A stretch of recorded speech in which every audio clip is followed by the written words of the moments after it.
Hey folks, this is Matt once again, and welcome back to another review. And this is, I talked about before I had seen some of these movies back on Turner Classic Movies, but this is one that I had not. So this is the first time seeing this film. I'd definitely say this is one of the best of the Universal Monster movies in my opinion. This is definitely one of my favorites of the stuff I've seen, and that is The Invisible Man from 1933 starring Claude Rains. And you also have Gloria Stuart, who was the old woman in Titanic who got an Oscar nomination. Although, granted, I don't know why she got an Oscar nomination for that, because she barely was in the movie and she didn't really do anything. But whatever. I don't think she deserved an Oscar nomination. She wasn't bad in the film, but she didn't deserve an Oscar nomination, just my opinion. But she's in this. Directed by James Whale, who had directed Frankenstein, Bride of Frankenstein, based on H.G. Wells' story. And I know around this time they wanted James Whale to do The Bride of Frankenstein, or they wanted to do a sequel to Frankenstein. He's like, nah, I don't really want to do that. So he concentrated on this film. I know there are a few sequels after this. Like there's one with Vincent Price. Of course, stuff like Abbott Costello, Meet the Invisible Man, among other stuff. Invisible Woman, The Invisible Agent, The Invisible Man's Revenge. I think Vincent Price was in one called The Invisible Man Returns. A lot of stuff like that. But anyway, look into it.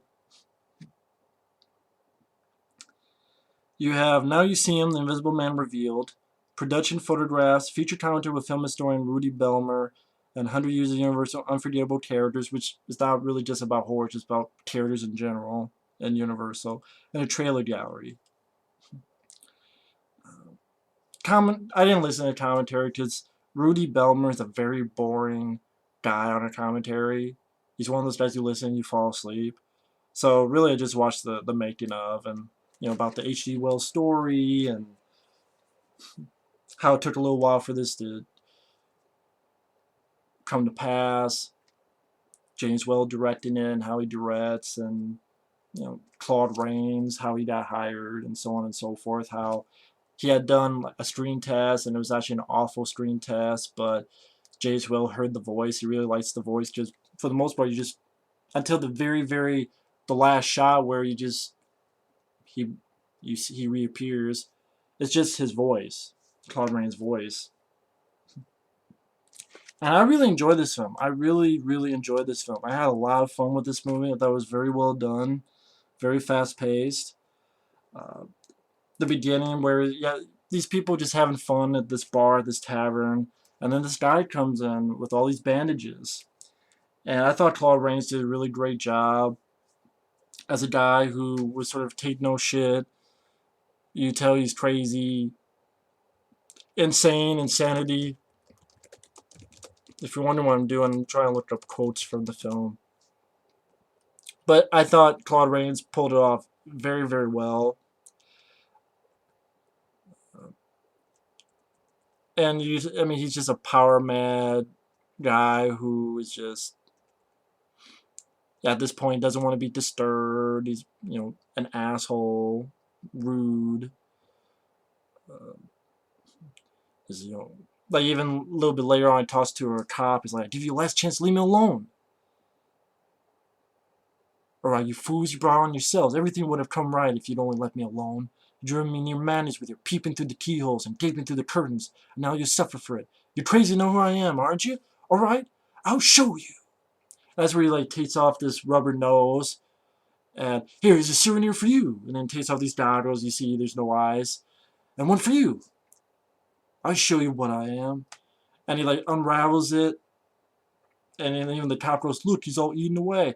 Hey, how you like that, huh?" And he's laughing and maniacally, and he does a really great job. It's not he's laughing, but it's not a laughable performance at all. I thought he really did a good job with it. I thought he did a really good job with it.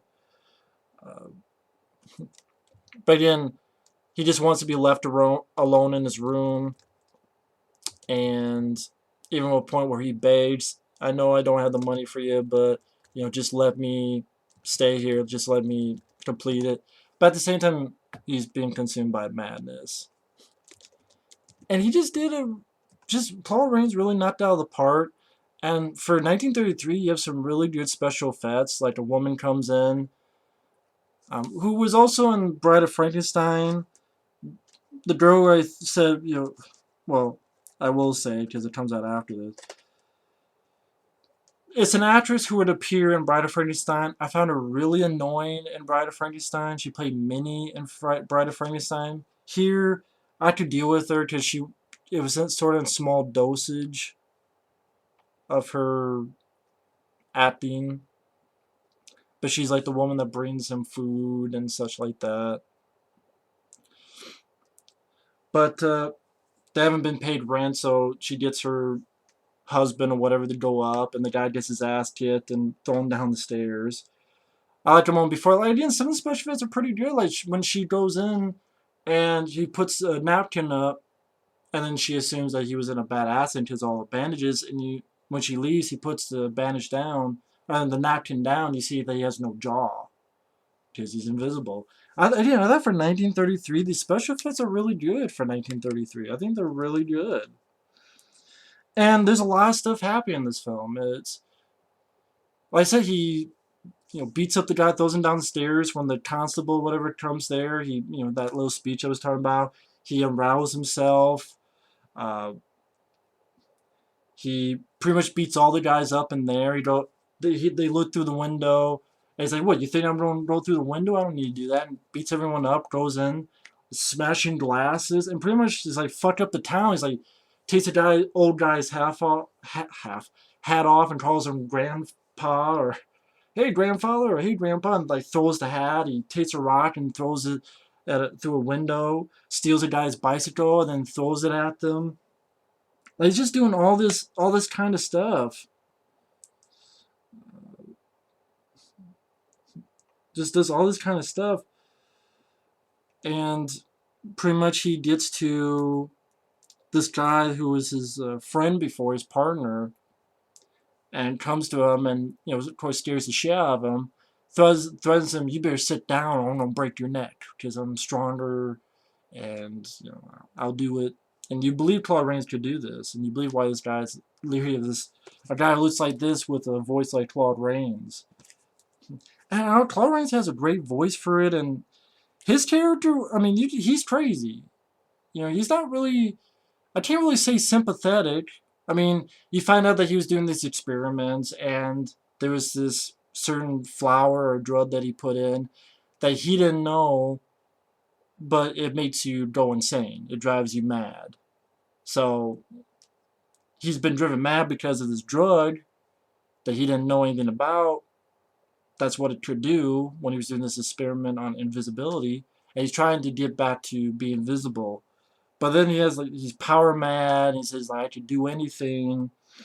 And he wants this guy to be his partner.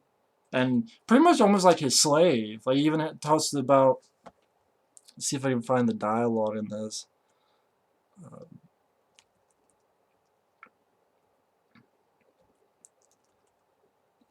Talks about how, I can't go out when it's raining, and I can't go out if it's foggy, and if I even have dirt under my fingernails, that could give me away, and so on and so forth. And then also, I like this bit of dialogue. He says, "Well, we're dealing with a reign of terror, a few murders here and there. Murders of great men, murders of little men. Well, just to show we made no distinction. Might even wreck a train or two. Just these fingers around a cinnamon throat. That's all." Of course, I can't do a good job as Claude Rains, but I mean, he just really pulled it off, and you see some really good special effects, and even this look, it's a very nice look. I mean, I say The Invisible Man has really become one of my favorites of the Universal monsters. I know someone was asking me what's my favorite Universal monster movie. I mean, technically, honestly, it'd be Abbott Costello Meets Frankenstein, because that was the first one I saw, and I saw that when I was a kid. But if you're talking about these, it'd probably be between Frankenstein and The Invisible Man, because I really enjoy The Invisible Man that much. His little dialogues.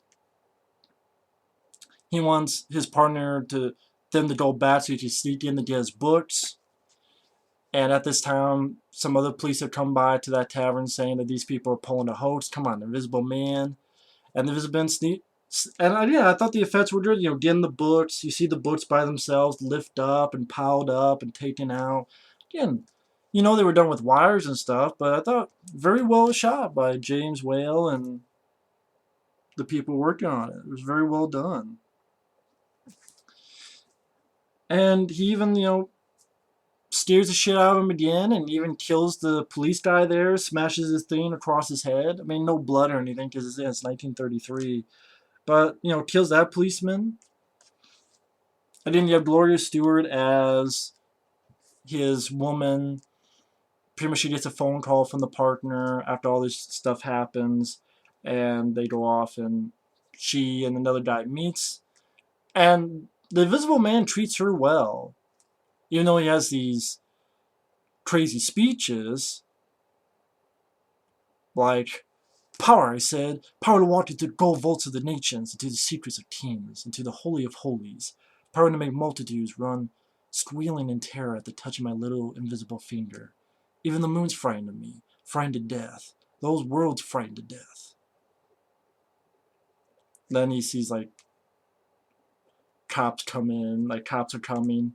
So I see Kemp, and that's his partner. Kemp couldn't sleep, huh? He couldn't go down, he had to go downstairs. He was frightened. I put my trust in Kemp. I told him my secret and gave me his word of honor. You must go now. And I say that because that leads into... I like how the cops, some of the stuff they're trying to stop the Invisible Man with, like when they go around, they're all hooked against the other's arm so that the Invisible Man doesn't get by. Or like there's a scene later on, they want to make sure that he's not in this room, so they take like this tarp and they pull it across the room to make sure that there's no one around in that room so they can talk about their plan. I like some of the little touches they do so that the cops are trying. But also shows the Invisible Man is a powerful figure because he mentions wrecking a train. He does. He smashes something against a guy's head, pulls a lever, and a train derails. Or you have people in daytime looking for it, and the Invisible Man, you know, kills some people. You know, puts some people down this hill.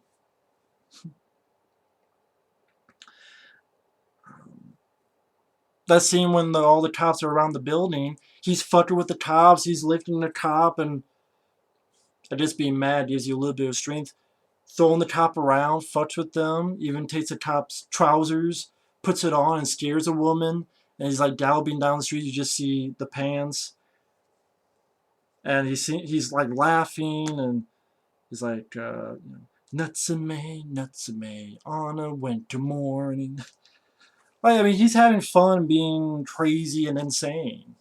And that's what kind of villain he is. From being mad. And he actually does kill that partner.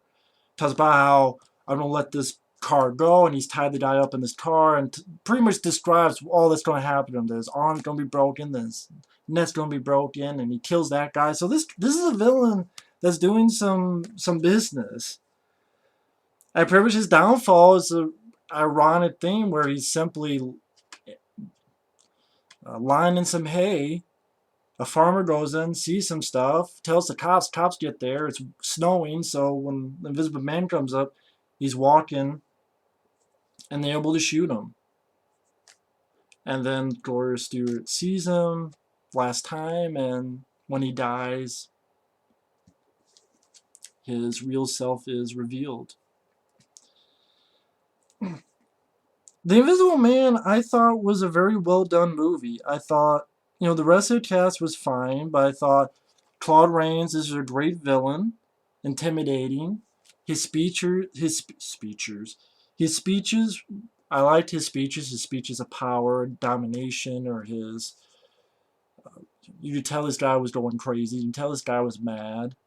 It's not that I didn't really find sympathy with him, it's kind of hard to. I mean, you get the idea that he was...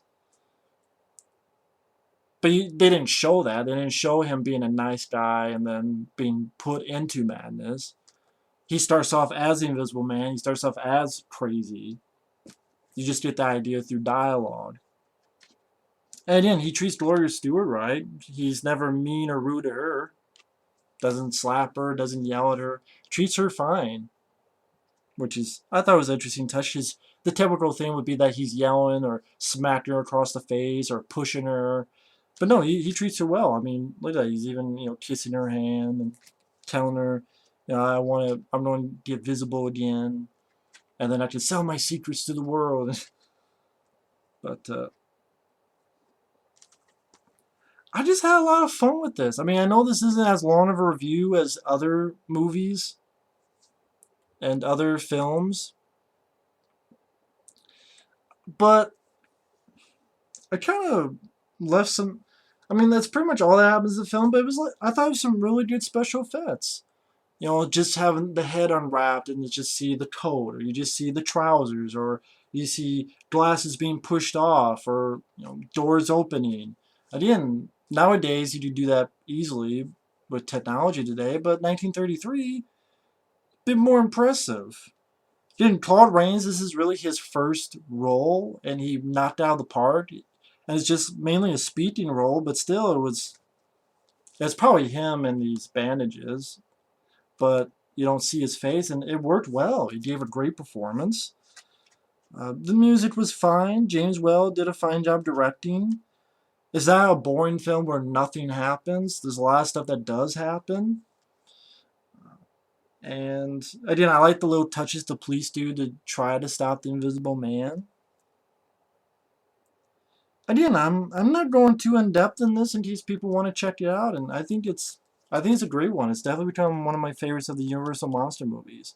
I just was really entertained. I wasn't bored. It's an hour and 12 minutes, so it's not that long at all. And I just found it entertaining, and I thought Claude Rains was great. I like this look. Love the look of that. I just really enjoyed it. Really, that was a really good film. So, I mean, that's really all I can say about The Invisible Man. I thought it was a really, really good film, and I was really surprised by it. Just like, okay, I've heard good things about it, but this is the first time I was seeing it, and I'm like, I really enjoyed this film. I was really surprised. And I'm glad to own it. So, anyway, that's my review on The Invisible Man from 1933. Thanks for watching. Take care, and we'll see you for the next classic monster movie review later.